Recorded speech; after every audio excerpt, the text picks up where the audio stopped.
Mr. Onken, would you like to?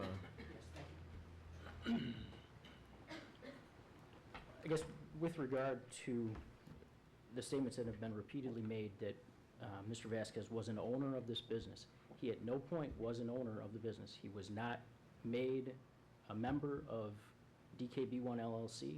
He never was, the ownership never changed. During this period of time that his application was being reviewed by the city, there was never an ownership change. He was actively participating, certainly, in the operation of the business, but that was as a manager. And my reading of the liquor code happens to differ with Ms. Guest, that there is no obligation that anyone go through a background check or be licensed to manage a bar. Managers come and go. It's a college town, you're going to have turnover for something like that. If we required everyone who was managing the day-to-day operations of a bar, this would be a full-time job. With regard to the first incident involving the wristbands, the individual who was responsible for that event that night is here today. And if I could call him up, he can explain to you that Mr. Vasquez had nothing to do with that whatsoever. It was a private party that was sold by Mr. Vasquez to the individual who's going to speak and one other individual.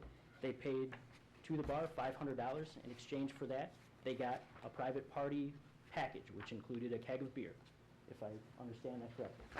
They then took it upon themselves to sell those wristbands.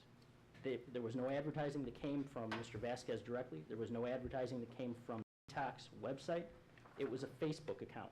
That wasn't anything that had to do with Mr. Vasquez. And Well, I don't think we need to go any further with this. This can be brought forward in an appeal process that you have every right to do, and at that point in time, if this liquor license is denied, which I will do, then we can bring this forward in an appeal process, and we will hear the other sides of this, and we can make a decision at the appeal process.